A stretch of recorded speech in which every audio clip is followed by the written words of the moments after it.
Corrupt officials ਆ ਜੋ ਚੋਰੀ ਕੀਤਾ ਪੈਸਾ ਉਹਨਾਂ ਨੇ ਆਪਣੇ ਮੁਲਕਾਂ ਤੋਂ ਉਹ ਕੈਨੇਡਾ ਦੇ ਵਿੱਚ ਇਨਵੈਸਟ ਕਰ ਰਹੇ ਆ। ਕੈਨੇਡਾ ਦੇ ਲੋਕ ਬਹੁਤ ਹੈਰਾਨ ਆ ਇਸ ਨੈਸ਼ਨਲ ਪੋਸਟ ਦੀ ਰਿਪੋਰਟ ਦੇ ਵਿੱਚ। ਕਹਿੰਦੇ ਵੀ ਕਈ ਵਾਰ ਅਸੀਂ ਦੇਖੀਦਾ ਵੀ ਨਵਾਂ ਘਰ ਆ ਕੇ ਲੈ ਲੈਂਦੇ ਆ, ਉਹਦੇ 'ਚ 1.5 ਲੱਖ ਦੀ ਲੱਖ ਡਾਲਰ ਦੀ ਕਾਰਾਂ ਬਾਹਰ ਖੜੀਆਂ ਹੁੰਦੀਆਂ ਤੇ ਅਸੀਂ ਦੇਖਦੇ ਕੰਮ ਕੋਈ ਕਰਦੇ ਨਹੀਂ ਵੀ ਉਹਨਾਂ ਦੇ ਪੈਸੇ ਕਿੱਥੋਂ ਆਏ ਹੈਗੇ ਆ, ਕਿੱਥੋਂ ਇਹ ਘਰ ਉਹਨਾਂ ਨੇ। ਤੇ ਅਮਰੀਕਾ ਵਾਲੇ ਵਾਰ-ਵਾਰ ਜੋ ਕੈਨੇਡਾ ਦੀ RCMP ਆ ਉਹਨੂੰ ਦੱਸਦੇ ਵੀ ਰਹੇ ਆ, ਭਾਈ ਆਹ ਬੰਦੇ ਵਾਚ ਕਰੋ। ਆਪਾਂ ਦੇਖਿਆ ਹੀ ਆ ਪਿੱਛੇ ਭਾਈ ਹਰਦੀਪ ਸਿੰਘ ਨਿੱਜਰ ਹੋਣਾ ਦੇ ਮਾਮਲੇ ਦੇ ਵਿੱਚ, ਕਤਲ ਦੇ ਮਾਮਲੇ 'ਚ ਵੀ ਹੁਣ ਇਹ ਰਿਪੋਰਟਸ ਆ ਰਹੀਆਂ ਵੀ ਅਮਰੀਕਾ ਵਾਲਿਆਂ ਨੇ ਕੈਨੇਡਾ ਨੂੰ ਦੱਸਿਆ ਸੀ ਵੀ ਭਾਈ ਤੁਹਾਡੇ ਸਿਟੀਜ਼ਨ ਨੂੰ ਜਿਹੜੀ ਆ ਭਾਰਤ ਸਰਕਾਰ ਦੇ ਜਿਹੜੇ ਏਜੰਟ ਆ ਉਹ ਮਾਰ ਰਹੇ ਹੈਗੇ ਆ। ਅਗਲੀ ਖਬਰ ਵੱਲ ਚਲੀਏ। ਪਿਛਲੇ ਕੁਝ ਦਿਨ ਪਹਿਲਾਂ ਕੈਨੇਡਾ ਦਾ ਇੱਕ ਬਹੁਤ ਵੱਡਾ ਨਿਊਜ਼ਪੇਪਰ ਆ ਨੈਸ਼ਨਲ ਪੋਸਟ, ਉਹਨਾਂ ਨੇ ਇੱਕ ਵੱਡੀ ਸਟੋਰੀ ਰਨ ਕੀਤੀ ਆ ਵੀ ਕੈਨੇਡਾ ਇੱਕ ਤਰ੍ਹਾਂ ਦੇ ਨਾਲ ਸਵਰਗ ਹੈਗਾ ਆ ਟਰਾਂਸਨੈਸ਼ਨਲ ਕ੍ਰਾਈਮ ਨੈਟਵਰਕ ਦੇ ਲਈ, ਤੇ ਉਹਨਾਂ ਦਾ ਜਿਹੜਾ ਡਰਟੀ ਮਨੀ ਆ ਉਸ ਨੂੰ ਲਿਆਉਣ ਦੇ ਲਈ ਇਹ US ਨੇ ਰਿਪੋਰਟ ਜਿਹੜੀ ਪੇਸ਼ ਕੀਤੀ ਹੈਗੀ ਆ।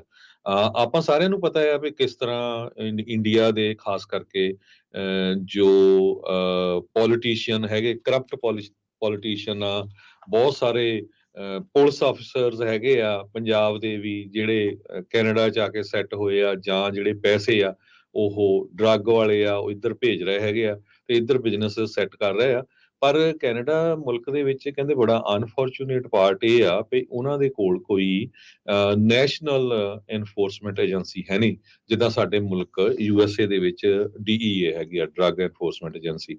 ਸੋ ਜਿਹੜੀ DEA ਆ ਉਹਦਾ ਕੰਮ ਕਿਸੇ ਨੂੰ ਡਰੰਕ ਡਰਾਈਵਿੰਗ ਟਿਕਟ ਵਾਲੇ ਨੂੰ ਫੜਨਾ ਜਾਂ ਸਪੀਡ ਕਰਨ ਵਾਲੇ ਨੂੰ ਫੜਨਾ ਨਹੀਂ ਹੁੰਦਾ, ਉਹ ਸਿਰਫ ਉਹਨਾਂ ਨੂੰ ਹੀ ਟਾਰਗੇਟ ਕਰਦੀ ਆ ਜਿਹੜੇ ਕੋਈ ਡਰੱਗ ਲਾਰਡ ਆ, ਕਾਰਟੇਲਸ ਆ। ਪਿਛਲੇ 10-20-30 ਸਾਲਾਂ ਤੋਂ ਇਹ ਲਗਾਤਾਰ ਇਹ ਜਿਹੜਾ ਕੰਮ ਚੱਲ ਰਿਹਾ ਹੈਗਾ। ਸੋ ਕੈਨੇਡਾ ਦੇ ਵਿੱਚ ਇਕੱਲਾ ਇੰਡੀਆ ਤੋਂ ਨਹੀਂ, ਹੋਰ ਬਹੁਤ ਸਾਰੇ ਮੁਲਕਾਂ ਤੋਂ, ਚਾਈਨਾ ਤੋਂ ਵੀ, ਵੱਖ-ਵੱਖ ਮੁਲਕਾਂ ਦੇ ਕਹਿੰਦੇ ਜਿਹੜੇ ਕਲੈਪਟੋਕਰੈਟਸ ਹੈਗੇ ਆ, ਓਲੀਗਾਰਚ ਆ, ਕਰਪਟ ਆਫੀਸ਼ੀਅਲਸ ਆ ਜੋ ਚੋਰੀ ਕੀਤਾ ਪੈਸਾ ਉਹਨਾਂ ਨੇ ਆਪਣੇ ਮੁਲਕਾਂ ਤੋਂ ਉਹ ਕੈਨੇਡਾ ਦੇ ਵਿੱਚ ਇਨਵੈਸਟ ਕਰ ਰਹੇ ਆ। ਕੈਨੇਡਾ ਦੇ ਲੋਕ ਬਹੁਤ ਹੈਰਾਨ ਆ ਇਸ ਨੈਸ਼ਨਲ ਪੋਸਟ ਦੀ ਰਿਪੋਰਟ ਦੇ ਵਿੱਚ। ਕਹਿੰਦੇ ਵੀ ਕਈ ਵਾਰ ਅਸੀਂ ਦੇਖੀਦਾ ਵੀ ਨਵਾਂ ਘਰ ਆ ਕੇ ਲੈ ਲੈਂਦੇ ਆ, ਉਹਦੇ 'ਚ 1.5 ਲੱਖ ਦੀ ਲੱਖ ਡਾਲਰ ਦੀ ਕਾਰਾਂ ਬਾਹਰ ਖੜੀਆਂ ਹੁੰਦੀਆਂ ਤੇ ਅਸੀਂ ਦੇਖਦੇ ਕੰਮ ਕੋਈ ਕਰਦੇ ਨਹੀਂ ਵੀ ਉਹਨਾਂ ਦੇ ਪੈਸੇ ਕਿੱਥੋਂ ਆਏ ਹੈਗੇ ਆ, ਕਿੱਥੋਂ ਇਹ ਘਰ ਉਹਨਾਂ ਨੇ ਲਏ ਹੈਗੇ ਆ। So international coalition against illicit economies ICAIE ਜੋ ਆ ਇਹਨਾਂ ਨੇ ਰਿਪੋਰਟ ਇਹ ਪਬਲਿਸ਼ ਕੀਤੀ ਹੈਗੀ ਆ ਜੀ। ਕਹਿੰਦੇ ਇਹਨਾਂ ਦੇ ਵਿੱਚ ਜੋ ਟ੍ਰੈਫਿਕਿੰਗ ਕਰਦੇ ਹੈਗੇ ਆ, ਨੈਰਕੋਟਿਕਸ ਆ, ਫੈਂਟਲਿਨ ਆ, ਫੇਕ ਫਾਰਮਾਸਿਊਟੀਕਲਸ ਆ, ਕ੍ਰਾਸ ਬਾਰਡਰ ਮਨੀ ਲਾਂਡਰਿੰਗ ਹੁੰਦੀ ਆ, ਇਲੀਗਲ ਅਲਕੋਹਲ, ਇਹ ਸਾਰਾ ਕੁਝ ਜਿਹੜਾ ਕੈਨੇਡਾ ਦੇ ਵਿੱਚ ਵਾਪਰਿਆ ਹੈਗਾ। ਸੋ ਇਹਦਾ ਅਸਰ ਜਿਹੜਾ ਅਮਰੀਕਾ 'ਚ ਵੀ ਹੋ ਰਿਹਾ, ਤੇ ਬੜਾ ਅਨਫੋਰਚੂਨੇਟ ਪਾਰਟ ਇਹ ਵੀ ਆ ਫਿਰ ਰਿਪੋਰਟ 'ਚ ਲਿਖਿਆ ਗਿਆ ਕਿ ਅਮਰੀਕਾ ਵਾਲੇ ਵਾਰ-ਵਾਰ ਜੋ ਕੈਨੇਡਾ ਦੀ RCMP ਆ ਉਹਨੂੰ ਦੱਸਦੇ ਵੀ ਰਹੇ ਆ ਭਾਈ ਆਹ ਬੰਦੇ ਵਾਚ ਕਰੋ।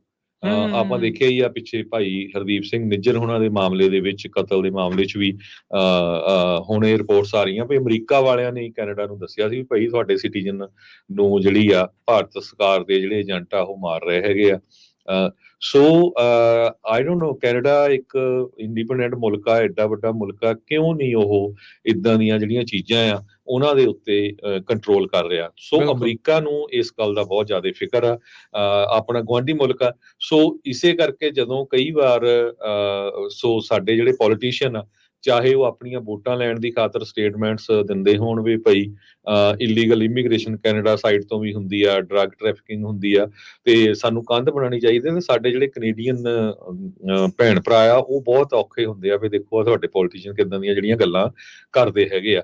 ਪਰ ਹੁਣ ਇਹ ਜਿਹੜੀ ਰਿਪੋਰਟ ਆਈ ਆ, ਕਹਿੰਦੇ ਵੀ ਇੱਕ ਮਿਲੀਅਨ ਦਾ ਬਿਜ਼ਨਸ ਨਹੀਂ, billions of dollar the business ਆ ਇਹ ਜਿਹੜਾ ਕ੍ਰਾਈਮ ਹੋ ਰਿਹਾ। ਇਹਦੇ ਵਿੱਚ ਡਰੱਗ ਵੀ ਆ ਰਹੀ ਆ, ਵੈਪਨਸ ਵੀ ਆ ਰਹੇ ਆ, ਬੰਦੇ ਵੀ ਨਗਾ ਰਹੇ।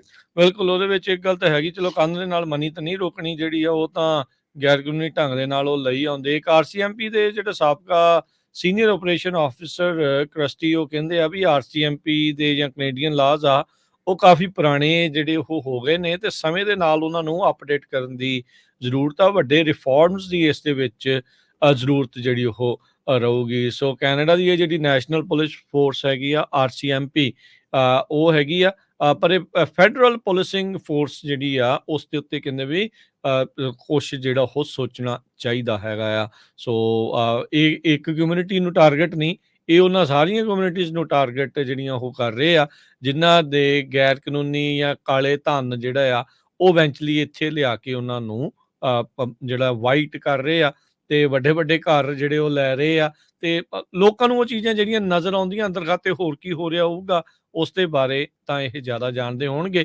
ਪਰ ਇੱਕ ਚਿੰਤਾਜਨਕ ਜਿਹੜਾ ਕਹਿ ਲਓ ਵੀ ਟ੍ਰੈਂਡ ਆ ਉਹ ਕੈਨੇਡਾ ਦਾ ਵਿੱਚ ਜਿਹੜਾ ਇਸ ਟਾਈਮ ਚੱਲ ਰਿਹਾ ਆ। ਯੂਐਸ ਦੀ ਰਿਪੋਰਟ ਨੇ ਇਹ ਹੁਣ ਦਾਅਵਾ ਕੀਤਾ ਆ।